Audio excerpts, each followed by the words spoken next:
Bienvenue sur la chaîne Tchologo TV, là où toutes les informations possibles sur notre belle région est à votre portée. Nous sommes à Namibia, dans un très beau village dans le département de Fekete-Dougou, pour notre émission avec l'ONG Tchologo, dont la présidente est Madame Ineka, inclus dans le projet Voix essentielle. Alors, c'est quoi Tchologo? C'est quoi Voix essentielle et qu'est-ce qu'ils font comme activité dans les zones rurales?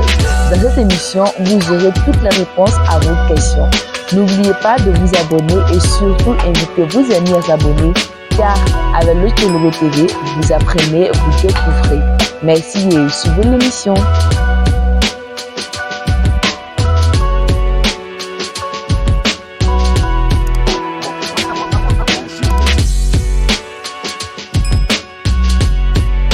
Je suis Ouattara Nyinemokie, épouse Ineka, présidente fondatrice de l'ONG Tchologo, qui signifie Femmes Levons-nous en langue sénoufo. Et Tchologo œuvre pour le bien-être de la femme. Notre vision, c'est l'épanouissement de la femme. Et Tchologo, bien qu'on dise signifie Femmes Levons-nous, Tchologo œuvre, je l'ai dit tantôt, pour le bien-être de la femme, l'éducation, la santé, la paix et la cohésion sociale. Tout ce qui concourt au bien-être de la femme. Nous travaillons sur la question de l'éducation, parce qu'en réalité, même Tchologo a été créé parce que nous avons voulu mettre un accent sur la scolarisation de la petite fille. Alors, nous parlons de scolarisation, nous soutenons la scolarisation.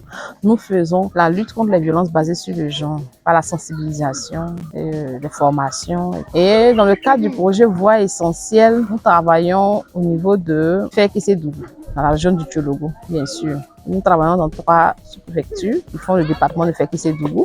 Et il s'agit de quoi? Donc, Voix essentielle. Voix essentielle permet à la femme de s'affirmer. C'est une initiative de Speak Up Africa. Je tiens à leur dire merci, parce que c'est notre partenaire technique et financier, Speak Up Africa, qui nous met à disposition les fonds pour que nous puissions venir travailler avec les femmes, les former, les sensibiliser, et aussi les différents leaders communautaires.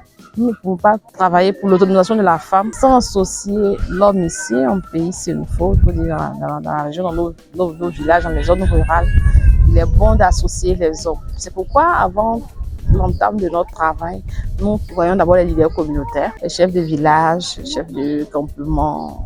Nous voyons les différentes autorités qui ont bien voulu nous soutenir et les différentes organisations qui travaillent dans la localité de faire que dans la synergie d'action avec les membres de la plateforme VBG de Fekete-Dougou, nous travaillons en bonne et due forme pour accompagner les femmes. Nous avons fait des formations, nous avons fait des ateliers de formation à Togoniré, sous-préfecture. Nous avons fait des sensibilisations dans certains villages et nous avons fait aussi des ateliers de formation au niveau de Fekete pour mieux comprendre, comment je peux dire, mieux orienter nos actions, surtout en synergie d'action avec les autres acteurs qui sont dans le département.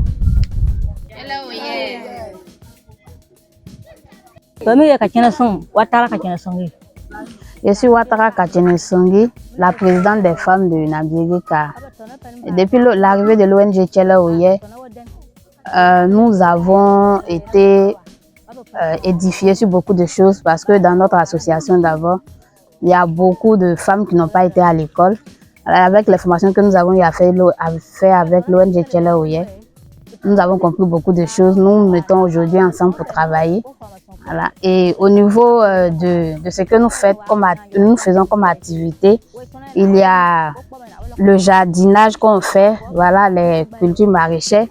Et à ce niveau-là, nous avons des sérieux problèmes. C'est-à-dire un problème d'abord d'eau. C'est-à-dire nous avons besoin de barrages pour pouvoir faciliter l'irrigation de nos cultures. Et puis, nous avons besoin d'engrais aussi. Voilà. Et ces temps-ci, même dans le village, il y a un problème d'eau. Parce que le château d'eau que nous avons ne fonctionne plus bien, ne fonctionne pas. Voilà. Donc, on a besoin que l'ONG Tchologo nous apporte de l'aide à ce niveau-là.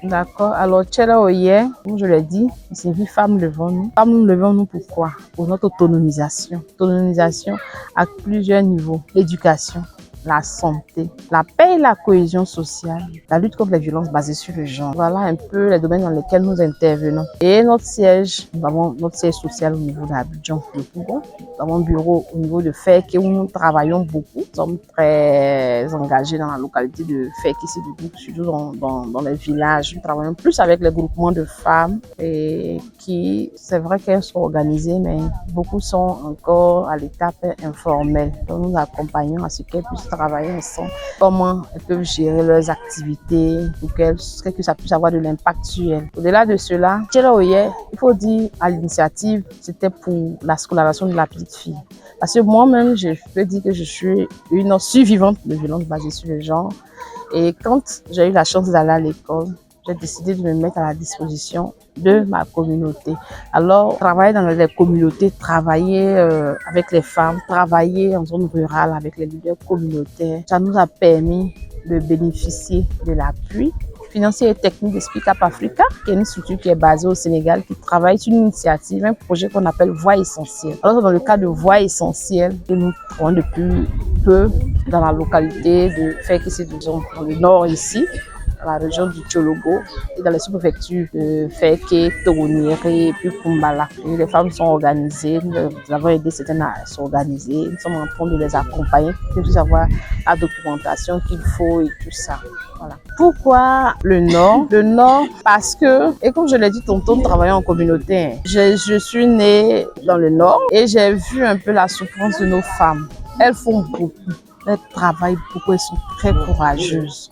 Mais ce qu'elles font, elles n'arrivent pas à peut-être à être autonomes avec ce qu'elles font.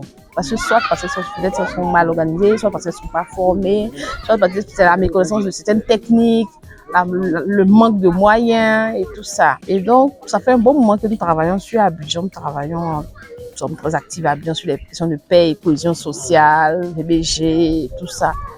Mais il était bon pour moi. C'est un engagement que j'avais pris encore quand j'étais encore toute jeune. Je disais que quand j'allais grandir, un jour je vais venir travailler pour la relève des femmes dans les villages, en zone rurale. Pourquoi? Comme je l'ai dit tantôt, je suis née d'une famille où la petite fille n'avait pas droit à l'école. D'accord. Et nous avons besoin d'un tricycle. Parce que pour les déplacements, pour aller dans les activités, c'est vraiment compliqué. Si on se déplace pour aller, le tricycle que nous utilisons, nous le louons en fait. Donc si on peut avoir vraiment une aide à ce niveau-là, ça nous fera plaisir.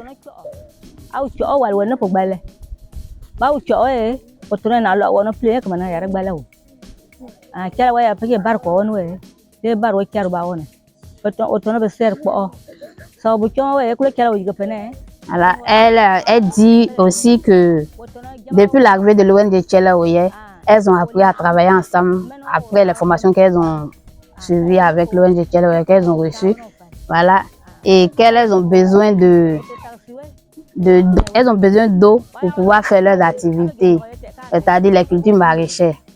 Alors, quand elles cultivent, elles ont un sérieux problème d'eau. Même dans le village, présentement, il n'y a pas d'eau. Donc, elles ont besoin d'aide pour pouvoir régler ce problème. Le château qui est là, qui ne fonctionne pas bien.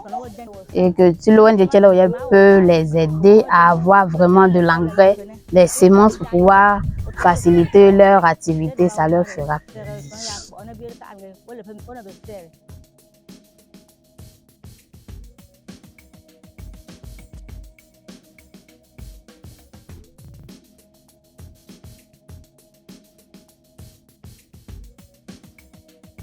Voilà, quand j'ai découvert cela, c'était pour moi un combat noble que je devrais mener quand j'aurai les moyens. Et c'est vrai, vous allez dire qu'actuellement j'ai les moyens, mais je peux dire j'ai la formation qu'il faut, avec les renforcements des capacités, les opportunités que nous avons pu avoir à Abidjan. On a pu postuler à certains projets, on a fait même monter des initiatives personnelles propres à l'ONG. On a décidé comme ça de revenir vers nos parents pour voir comment est-ce qu'on peut travailler avec elles, comment est-ce qu'on peut soutenir ce qu'elles font là-bas. C'était un engagement qui était pour c'était, bon, je veux dire, je sais pas si c'est déjà une promesse, mais en tout cas, je me devais de le faire. Parce que je me présente plus ou moins comme un modèle pour ma communauté.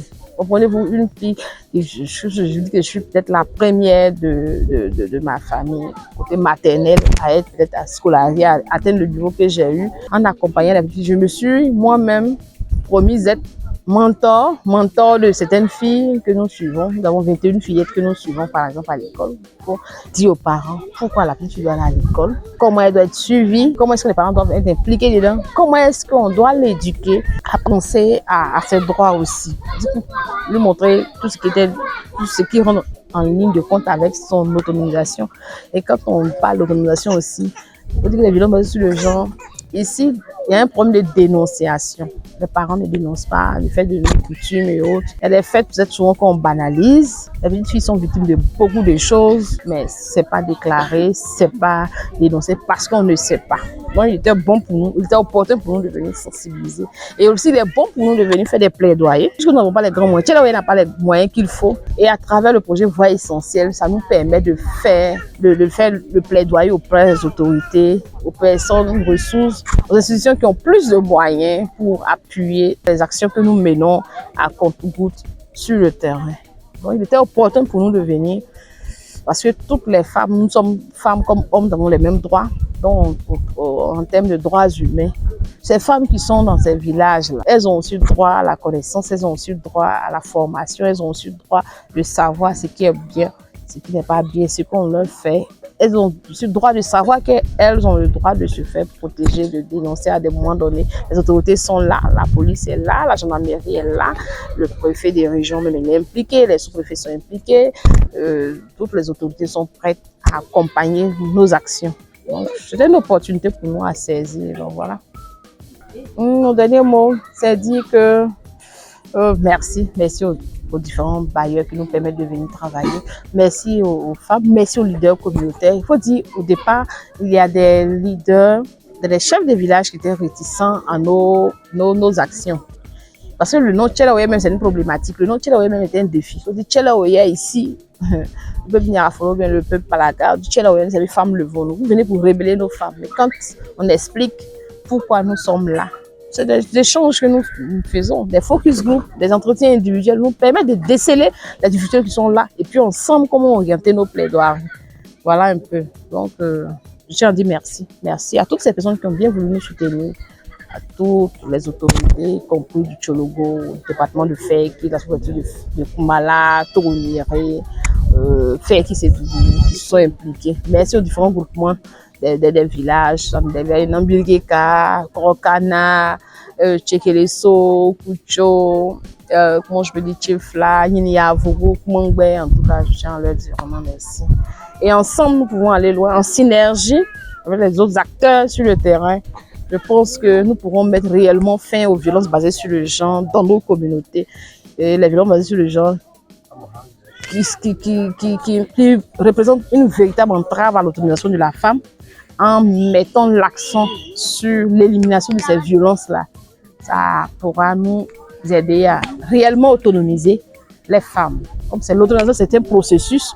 Donc je pense qu'ensemble, dans ce processus-là, nous pourrons atteindre nos objectifs. Celle d'améliorer les conditions de vie de nos femmes dans les villages. Je tiens à dire merci à Tchologo TV qui accepte de nous accompagner dans nos campements et villages, pour ouvrir nos activités, qui permet de nous rendre plus visibles. Merci.